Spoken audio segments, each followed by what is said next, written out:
로이 교회 새벽 기도회를 시작하겠습니다. 오늘 부를 찬송 64장 기뻐하며 경배하라, 우리 베토벤 곡인데, 이 가사는 오늘 읽을 욥기 38장 7절에 있는 가사의 내용입니다. 새벽별도 하나님을 찬양하는 그런 내용입니다. 64장입니다. 기뻐하며 경배하세 영광의 주 하나님, 주 앞에서 우리 마음 피어나는 것 같아 죄와 슬픔 사라지고 의심 구름 거침이 변함없는 기쁨의 주 밝은 빛을 주시네.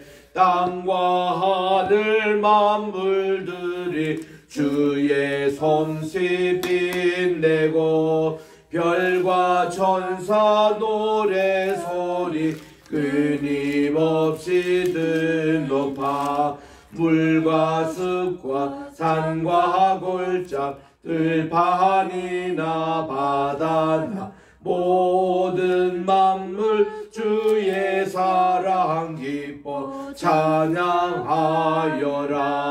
우리 주는 사랑이요 빛과의 근원이시니 삶이 기쁜 샘이 되어 바다처럼 넘치네. 아버지의 사랑 안에 우리 모두 형제니 서로 사랑하게 도와주시옵소서. 새벽별의 노래 따라 힘찬 찬송 부르니 주의 사랑 줄이 되어 한맘 되게 하시네. 노래하며 행진하여 싸움에서 이기고 승전가를 높이 불러 주께 영광 돌리세. 아멘. 198장입니다. 주 예수 해변서 뜨거울 대신같이 198장. 주 예수 해변소 떠글 때사 모리를 먹이고 주신 것이 영생의 양식을 나에게도 풍족히 나누어 주옵소서. 생명의 말씀이 나의 주여 목말라 주님을 찾나이다. 해변서 무리를 먹인같이 갈급한 내 심령 채우소서. 내 주여 진리의 말씀으로 사슬의 올매이 날 보시사 내 맘의 평화를 누리도록 영원한 생명을 주옵소서. 성신을 내 맘에 보내셔서 내 모든 영에는 밝히시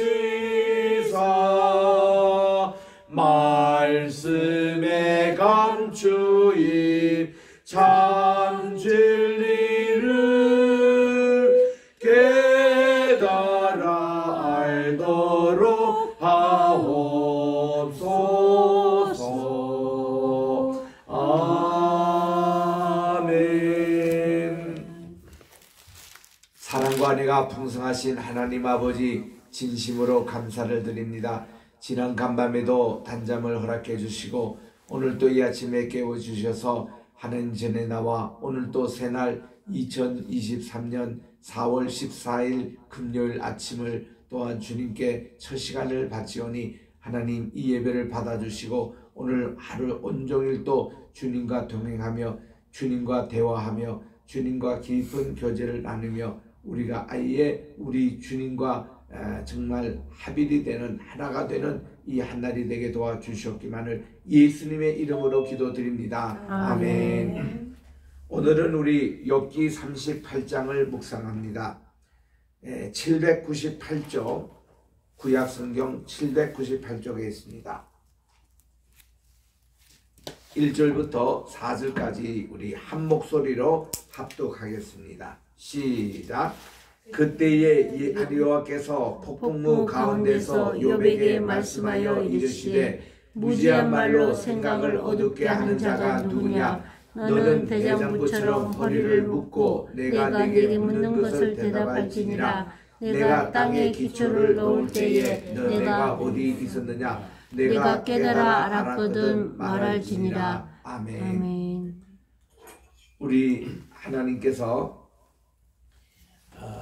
욥과 세 친구 또 욥의 재난을 당하고 사탄이 장난치는 거 다 우리 주님은 보시고 계시다가 드디어 우리 주님은 공개적으로 욥에게 질문을 합니다. 이런 내용이 욥의 세 친구들도 같이 들었는지 안 들었는지 잘 모릅니다. 또 엘리후가 하나님의 이 질문에 대해서 말씀에 대해서 그들이 들었는지 안 들었는지 모릅니다.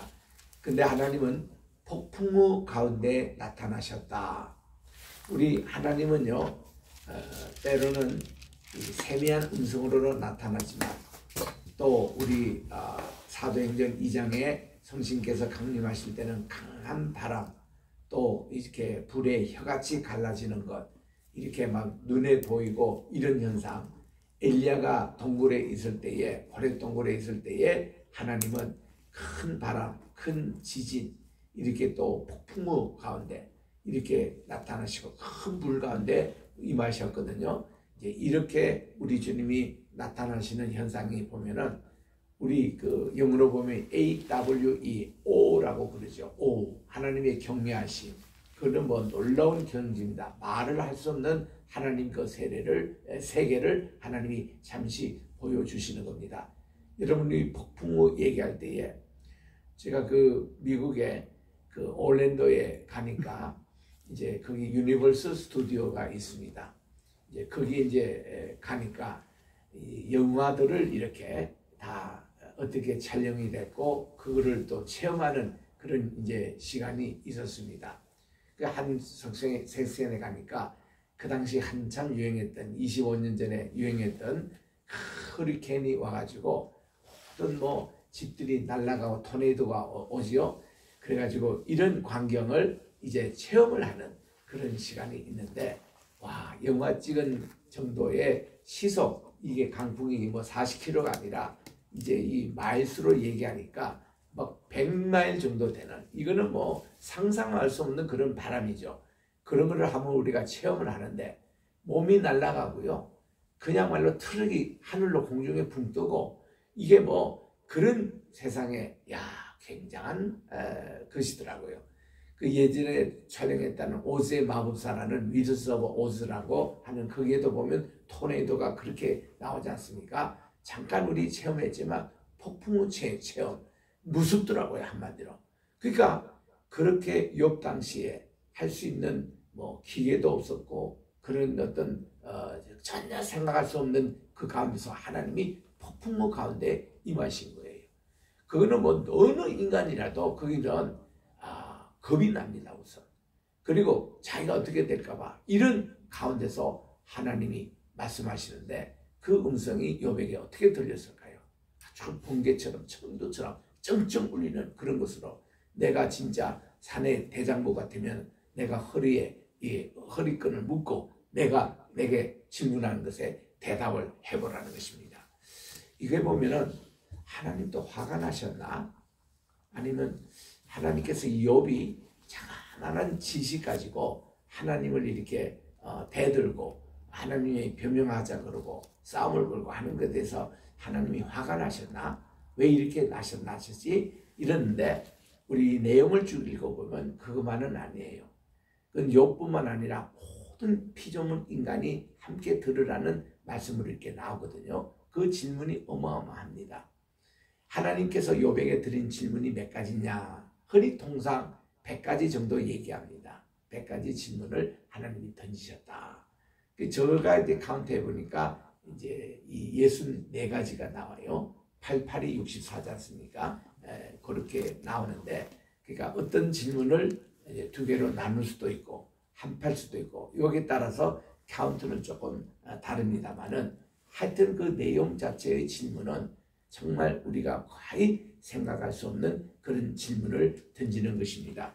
여기에 세 가지 하나님의 질문이, 첫째로 Who are you? 너는 누구냐? 두 번째는 Where are you? 너가 지금 있는 데가 어디냐? 이거를 하나님께서 물으시고, 그리고 하나님의 하시는 일에 대해서 너가 조금이라도 아는 게 있느냐? 이런 질문입니다. 그러니까 인간의 생각과 범위를 다 뛰어넘는 질문이에요. 우리는 뭡니까? 다 창세기 1장 1절에 있는 대로 태초에 하나님께서 천지를 창조하시느니라. 이 한 구절 가지고 하나님과 인간의 관계를 이렇게 세상으로 비교합니다. 첫째는 하나님은 creator, 하나님은 창조주시다. 우리는 creature, 그게 피조물에 불과하다 그러죠. 그러니까 이 피조물인 인간이 창조하시는 범위와 이것을 도저히 이해를 못합니다. 하나님이 보여주신 만큼 아는데 그 보여주신 것이 성경을 통해서 우리에게 계시된 말씀만 우리가 알거든요. 두 번째로 이 말씀에서는 하나님은 independent입니다. 하나님은 독립적이에요. 하나님은 자존하시는 하나님이라는 겁니다. 우리 인간은 인터 빼고 거기에 뒤에 보면 dependent, 우리는 의존자입니다. 어떤 의존자인가 하면은 우리는 시간과 공간에 매여서 사는 인생. 우리 인간이 아무리 살아도 죽음이라는 게 있잖아요. 우리가 어디 아무래도 다니더라도 우리는 세계 무조부조하신 이게 하나님의 그 영역에 우리는 도무지 감당이 안 되지 않습니까? 우리가 지금 서 있는 여기만 알지 우리는 5분 거리에 있는 이것도 지금 무슨 일이 나는지 모릅니다. 이런 우리 제한된 인생이에요. 그래서 항상 우리 인간이 이렇기 때문에 애들을 데리고 여행을 하다 보면 또 노인분들도 마찬가지입니다. 하면은 항상 인간이 두 가지예요. 여기가 어디예요? 언제 도착해요? 이런 질문을 언제나 누구나 할 수 있는 겁니다. 누구나. 왜냐? 우리는 그런 제한과 공간에 우리가 속해 있는 자기 때문에. 근데 하나님의 세계는 이럴 데는 없거든요. 하나님은요, 우리는 뭐 100년 산다, 기껏 오래 산 사람도 보니까 969세까지 사는데 하나님의 세계는 시간 자체가 없습니다. 무궁하신 하나님이에요. 하나님은 무소부재하신 하나님. 어디든 지금도 계십니다. 뭐 지구뿐만 아니라 저 태양계, 저 지구 끝, 우주 그 전체를 초관하시는 하나님의 그런 모습을 욥에게 이제 눈을 띄워주는 겁니다. 3절에 보니까 너는 2절에 무지한 말로 생각을 어둡게 하는 자가 누구냐 할 때 이때 생각이라는 것을 다른 말로 이치라고도 번역할 수 있습니다. 히브리 말로 에사라고 그러는데 이런 무지한 말로 이렇게 생각을 어둡게 하는 자, 우리의 생각도 제한이 있어요. 우리 내사보가 아무리 많다 한들 하나님의 그 영역을 상상도 할 수 없는 그런 부분이 또 있는 거거든요. 그러면서 너는 대장부처럼 허리를 묶고 내가 내게 묻는 말을 대답할지니라 그랬는데, 허리를 묶는다는 것은 군인들이 군대 나갈 때에 수통을 차고 또 여기에 총탄을 차고 가는 게 그게 허리띠 아니겠습니까? 하나님께서는 진리의 허리띠로 딱 메고 대장부처럼 좀 용감하게 한번 대답해 보라는 거예요. 첫 번째 질문으로부터 완전히 우리는 기가 죽습니다. 내가 땅에 기초를 놓을 때 창조주 하나님이에요. 내가 어디에 있었느냐라는 질문부터 던지십니다. 땅에 기초를 놓을 때에 하나님이 땅의 기초라는 것은 지축을 얘기해요. 그리고 또 하늘의 기둥을 있는 것을 천축이라 그럽니다. 하나님이 이 땅의 기초를 놓을 때에 너는 어디에 있습니까? 뭐 어디 있기는요. 뭐 태어나지도 않았을 뿐만 아니라 인간 자체도 태어나기 전입니다. 그때 일부터 하나님이 네가 한번 이것까지 생각해 보냐 이런 뜻이거든요. 그래서 아까 창세기 1장 1절에 먼저 하나님은 창조주고 우리는 피조고, 하나님은 인디펜던트 자존자시고 우리는 디펜던트 의존자고, 세 번째는 뭔가니 하나님은 ultimate 무궁하신 하나님, everlasting 이렇게 이런 하나님만, 우리는 limited, 우리는 늘 이렇게 참 어떤 제한 환경 속에 살고 있는 이런 것이다. limited입니다. 그분은 unlimited, 우리는 limited입니다. 그래서 우리 이렇게 보면은 여기 주식회사를 세운다 할 때 보면 limited라고 단어를 씁니다. 우리가 어떤 회사를 설립하고 조직질을 할 때는 어떤 여기 눈에 보이는 요거 한계가 있어요. 요거를 뛰어넘지를 못합니다. 요 내관이 다 이 내규가 있고 그 한도 내에서 우리들이 세울 수 있는 거예요. 모든 박사 논문, 석사 논문을 쓸 때 앞에 뭐라고 쓰냐면은 이거는 unfinished, 이거는 아직도 완성되지 못한 연구의 붓이다. partial, 이거는 우리는 부분적으로 연구한 것을 내를 뿌린다. 모든 학위 연구는 반드시 그걸 써야 됩니다. 왜냐하면 완벽하게 연구할 수 없어요. 완벽하게 뭐를 다룰 수가 없습니다. 모든 것이 제한적이다 이겁니다. 우리가 연구할 수 있는 분도 과거에 연구했던 것을 참고해 가지고 또 여기 부분으로 앞으로 후배가 이거를 어떻게 발달시킨가, 그 우리는 한 부분으로 연구하는 것뿐이지. 그래서 논문을 쓸 때 보면 항상 연구의 제한 범위가 있어요. 이거를 다 다룰 수 없습니다. 창세기 같으면 창세기 가운데서도 2장 뭐 3장 요 분야 몇 절 요거 딱 구분돼요. 그렇게 모든 연구도 그러는데 우리가 하나님의 이 세계, 무한한 세계를 우리는 다 이렇게 가름할 수가 없는 겁니다. 이런 우리 제한된 인간 속에서 하나님이 하신 질문, 내가 땅에 기초를 할 때 내가 어디 있느냐, 여기에 대해서는 욥도 그의 세 친구도 엘리후도 할 말이 없습니다. 무슨 할 말이 있겠어요? 두 번째 질문이 이런 내용입니다.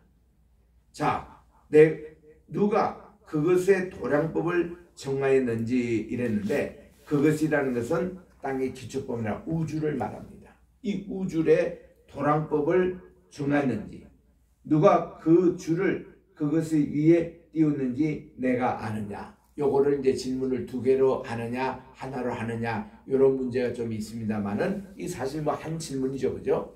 이게 내용이 뭔가니 네가 이 우주의 이 모든 것을 잴 수 있느냐 이거예요. 나는 이 질문을 묵상할 때에 야, 내가 살고 있는 지금 인천 송도 여기도 내가 이게 줄로 가지고 잰다, 이거는 거의 불가능합니다. 뭐 아무리 해도. 그래서 우리 인간은요, 그 당시는 이 줄로 잰 자도 없었잖아요. 다 인체 가지고 이게 정합니다. 인체에 우리 요 손과 요거 마디 있잖아요. 요거를 인치라 그래요. 인치로, 영어로 인치입니다. 그래서 요렇게 요 가면 요 6인치거든요. 요 한 뼘이 6인치에 해당되는 요게 인치입니다. 요거 인치. 그리고 우리 발로 가지고 또 이 재요. 이 발 하나가 발 끝에서 발꿈치에서 이 끝까지가 뭐예요? 피트라고 하잖아요. 근데 푸트, 요거 푸트의 복수가 피트잖아요. 얼마, how many foot 이렇게 얘기합니다. 그거를 이제 모아가지고 있는 것을 야드라고 그래요. 야드 보면 90피트를 야드라 이제 정하거든요. 이 오늘날은 킬로미터다, 미터다 이렇게 나왔는데 옛날에는 다 인체를 가지고 있습니다. 그리고 두 뼘 되는 여기서 요 끝에서 요 끝에 앵클 요 끝까지가 한 규빗이라고 그랬습니다. 그래서 요거를 한 규빗이 두 뼘이거든요. 두 뼘에서 여기서 한 뼘을 하면은 여기 어깨 여기 딱 오는 거예요. 여기가 한 규빗 반입니다. 요걸로 전부 다 성막의 기구가 정해진 거예요. 왜 성막이 그게 보면 두 규빗 반이고 여기 폭이 한 규빗 반이냐, 이것 때문에 그렇습니다. 요까지 딱 매기게 딱 정확하게. 그리고 심장까지가 두 규빗이에요. 그리고 여기서 한 별 하면 요까지 오는 게 두 규빗 반입니다. 요게 하나님의 그 지성소의 안에 있는 언약궤의 길이에요. 두 규빗 반이거든요. 다 하나님이 이렇게 이제 규빗으로 우리 인체 그걸로 이제 주신 거거든요. 여러분, 우리가 뿅을 가져간다거나 발로 가져가다 이게 규빗으로 어느 세월에 우리가 살고 있는 이 성도 이게 얼마나 넓이냐 그 채겠습니까? 이것도 감당이 안 되는데 우리가 요즘은 이제 저 위에서 비행기에서 타고 쭉 봅니다. 비행기에서 이렇게 인천공항에 내릴 때 보면은 성도를 이렇게 지날 때도 있어요. 저 제주에서 올 때에. 그거 보면 한눈에 이게 성도가 다 보여요. 높이 있으면 있을수록 이게 작게 다 보입니다. 그런데도 실제로 이걸 재보라. 이거 우리 준성 이게 무슨 작아지고 잰다는 거 거의 불가능에 가까운 일입니다. 그런데 이게 성도뿐입니까? 대한민국 전체를 한번 재보라. 또 이 아시아 전체를 한번 재보라. 이 땅에 있는 모든 것을 준성으로 해보라. 평생 안에 어떤 거 다 재겠습니까? 하는 질문을 이런 거거든요. 니들이 그런 걸 가지고 무슨 하나님 대해서 이러쿵저러쿵 하냐 이거야. 그래서 저는 조직신학 시간이든 성경 공부 시간이든 하나님이 누구냐고 얘기할 때 명확하게 얘기를 해주는 사람 그 자체가 나는 의심되는 거예요. 하나님은 누구시냐 하면 우리에게 보여주신 분이 이렇게 보여주시고 이렇게 보여주시다. 이 정도는 우리가 이해가 되는데 하나님 대해서 통틀어서 이게 바로 삼일체의 모습이다. 이게 바로 하나님이다. 이게 바로 예수님의 모습이다. 자기가 경험한 그거밖에 간증 못하는 거예요. 하나님께서 보여주신 거. 함부로 우리는 이걸 가지고 전체 이걸 하는 거. 이렇게 하나 하는 사람들이 이단입니다. 여러분 신천이 가보세요. 박옥수 거기 구원파 가보세요. 또 무슨 뭐 구속사 무슨 뭐 해다. 뭐 성경을 명쾌하게 얘기한다. 이런 것을 우리가 처음 들어봤다. 이렇게 하는 사람일수록 조심해야 됩니다. 오히려. 조심해야 됩니다. 어디 함부로 하나님이 이를 함부로 그렇게 얘기합니까? 그래서 우리는 그럴수록 더 우리가 겸손하고 하나님에 대해서는 주님이 보여주시는 만큼 내가 이해하는 것뿐이지 이게 하나님을 만나는 그 내 개인적인 체험이지 그걸 일반에 가가지고 하나님 이런 분이다 못하는 거예요. 장님들이 코끼리를 만져놓고는 이 코끼리가 이렇게 생겼더라 이렇게 얘기하면 똑같지 않습니까? 우리 인간은 그런 거예요. 이거를 지금 하나님이 깨닫게 하는 겁니다. 그 다음 또 질문에 계속됩니다. 이제 그 6절에 보니 그것의 주초는 무엇에 세웠으며 우리 집 지축은 어디 위에 세워지는지 그 모퉁이 돌을 누가 놓았느냐. 이 모퉁이 돌의 개념이라는 것은 고대 근동 지방 때에 집을 지을 때에 다 우리나라 건축법과는 좀 틀립니다. 어떤 큰 모퉁이 돌 한다 여기에다가 이 모든 기초공사를 해요. 여기에 이제 벽도 세우고 여기에 창도 세우고 지붕도 그 모든 이 기초가 이게 모퉁이 돌을 무너뜨리면 다 무너지는 이런 구조가 모퉁이 돌이라는 겁니다. 하나님께서 이 우주를 만드실 때 모퉁이 돌에 대한 개념을 우리에게 알려주시는 거예요. 자, 이런 모든 지구도 그런 거니와 이 모든 우주의 모퉁이 돌이 어디 있으며 어디 위에 세웠는지 우리가 압니까? 모르잖아요.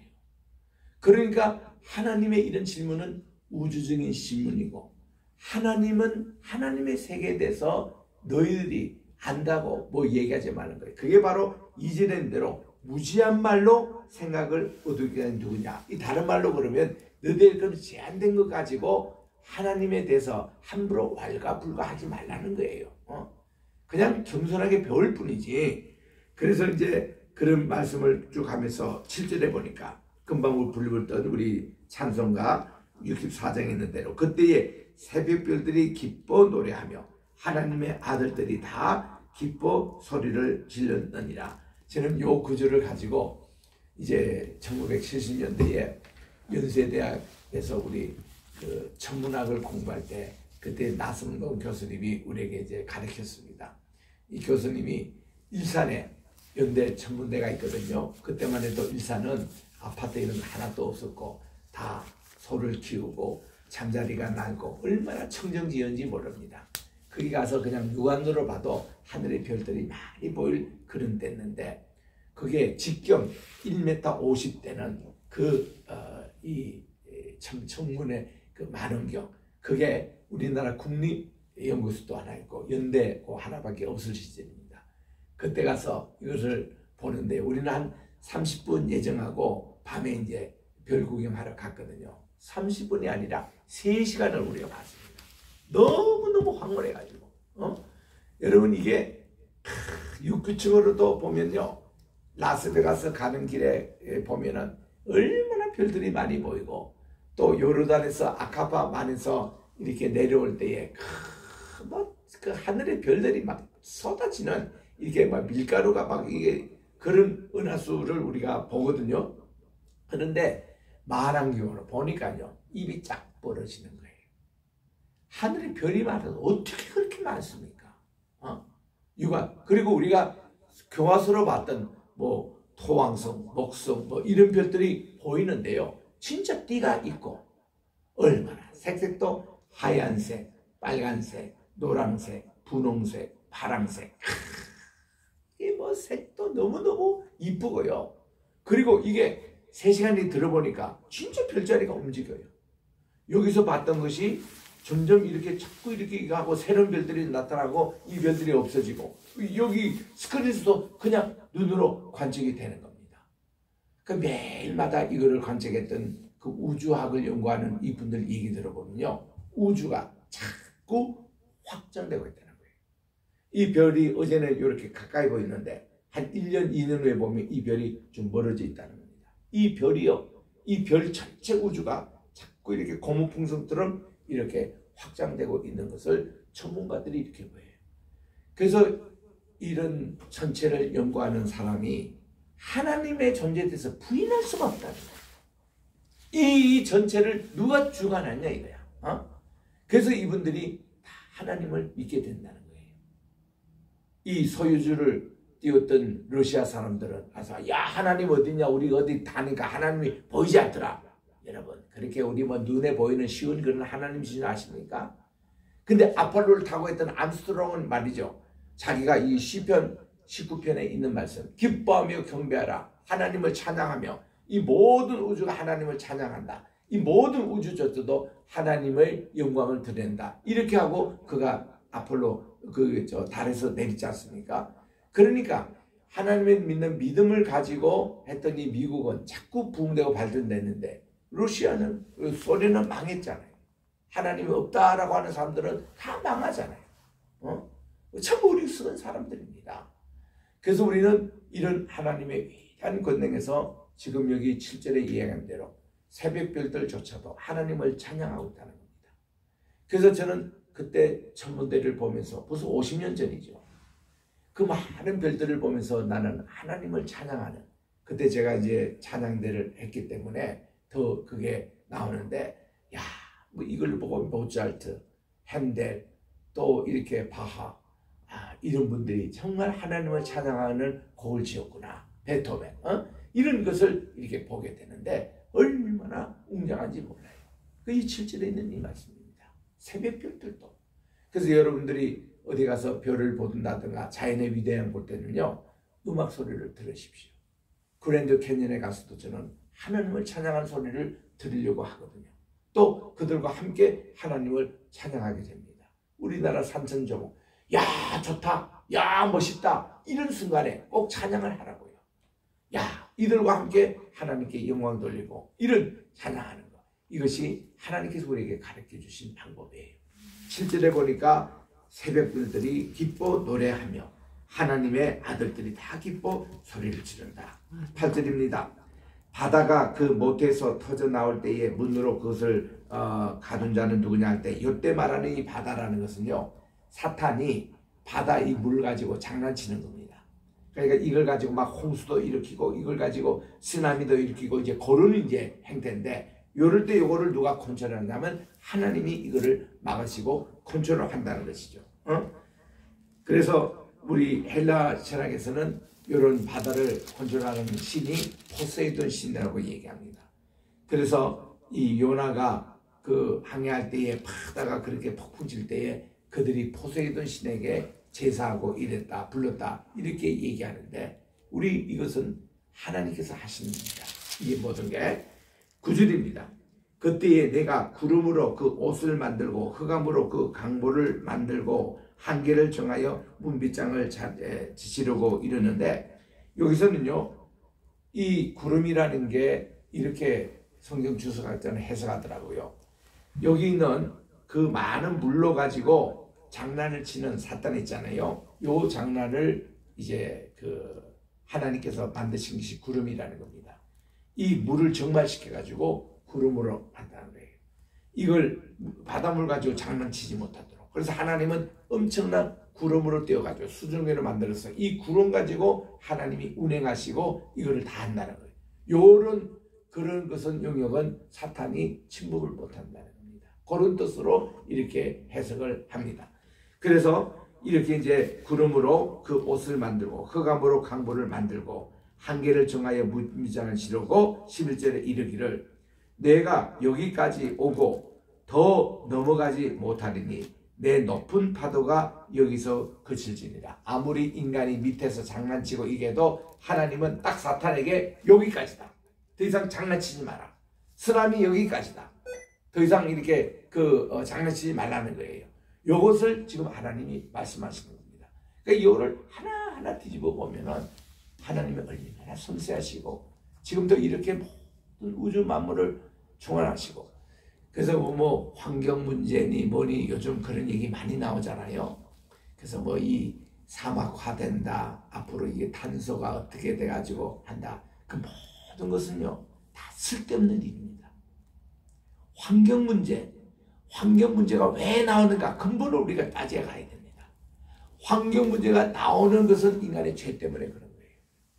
인간이 죄를 짓고 나서 에덴 동산에 가시, 동키 이렇게 은콩기와 가시덤불이 났다. 독초가 그때부터 났다는 거예요. 인간 죄 때문에. 인간 죄 때문에 오아시스가 사막으로 변했다는 것입니다. 그러면은 이 환경 문제를 논하기 위해서는 우리가 뭐 모여가지고 뭐 중립탄소 어떻고 뭐 이 세상에 뭐 줄이려고 어떻고 그래서 세금을 물고 뭐 별짓 다 해보세요. 오늘처럼 이렇게 미세먼지가 또 이렇게 자욱한 이런 세상이 또 돼버리고 맙니다. 이 모든 공기나 이 모든 환경을 하나님은 말씀 한마디로 그 사막도 와시로 변케 하시고 구름도 주님이 다 다스려 주시고 모든 공기도 하나님 말씀 한마디인데 이게 뭔가니 인간이 하나님께 회개하는 거. 환경 문제를 얘기하지 말고 회개 운동을 하라 이거예요. 그러면 그것을 주관하시는 하나님께서 다 하시는 거기 때문에 우리 하나님을 잘 믿고 이렇게 해야지. 역사적으로 또 보면은 인간이 회개하고 이럴 때 하나님은요 하늘도 땅도 제 질서대로 다 하나님이 가꿔 주시고 주님의 질서로 다 하는 겁니다. 그래서 우리들이 이렇게 더 이상 이런 그런 우리 인간의 헛된 수고를 우리 하지 않도록 하는 게 참 중요하다. 그 다음 2절에 갑니다. 내가 너의 날에 아침에 명령하였느냐 새벽에게 그 자리를 일러주었느냐 그것으로 땅끝을 붙잡고 악한 자들을 그 땅에서 떨쳐버린 일이 있었느냐. 이거는 하나님의 우주적인 그런 행위 하나님의 섭리에 대한 질문이 계속되고 있습니다. 이런 하나님의 질문에 대해서는 금방 읽는 것보다도 오늘처럼 조금 이렇게 천천히 읽으며 이거를 우리가 새겨내게 좋습니다. 계속 우리 월요일날 읽도록 하겠습니다. 오늘 욥에게 말씀하신 질문이 오늘도 우리에게 받아서 하나님의 권능과 위대성을 찬양하고 하나님의 그 섭리에 우리들이 무조건 순종하는 오늘 하루가 되시기를 주의 이름으로 축원합니다. 기도하겠습니다. 하나님 아버지 오늘도 드디어 하나님은 나타나셔서 말씀해 주셨습니다.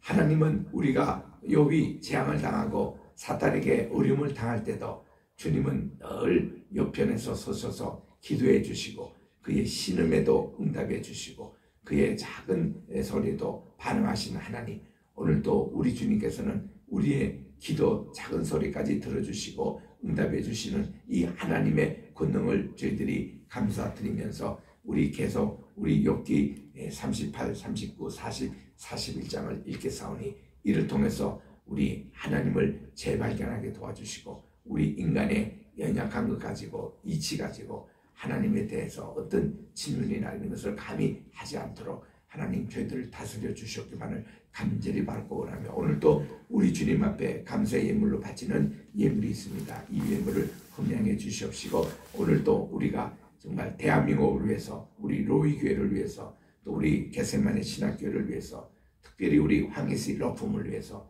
우리 기도하는 모든 제목들 주께서 다 들어응답해 주시옵기만을 아멘. 예수님의 이름으로 기도드립니다. 아멘. 하늘에 계신 우리 아버지여 이름이 거룩히 여김을 받으시오며 나라의 임하옵시오며 뜻이 하늘에서 이룬 것 같이 땅에서도 이루어지이다. 오늘날 우리에게 일용할 양식을 주옵시고 우리가 우리에게 죄 지은 자를 사하여 준 것 같이 우리 죄를 사하여 주옵시고 우리를 시험에 들게 하지 마옵시며 다만 하면서 구하옵소서. 대개 나라와 권세와 영광이 아버지께 영원히 있사옵나이다. 아멘.